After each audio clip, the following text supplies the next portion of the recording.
Hey, this is Juana Lefter from NNC Services. Marketing predictions for 2021 are coming in.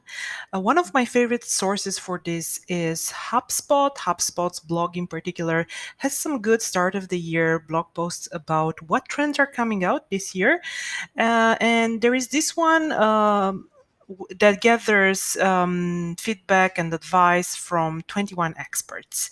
I will share with you just the first one, which is around virtual events. Apparently, marketers will plan asynchronous events that plug into their funnel. So, virtual events will get to the next level. They will be used to generate actual leads, prospects, and they will be highly used for networking and replacing face to face events and business networking.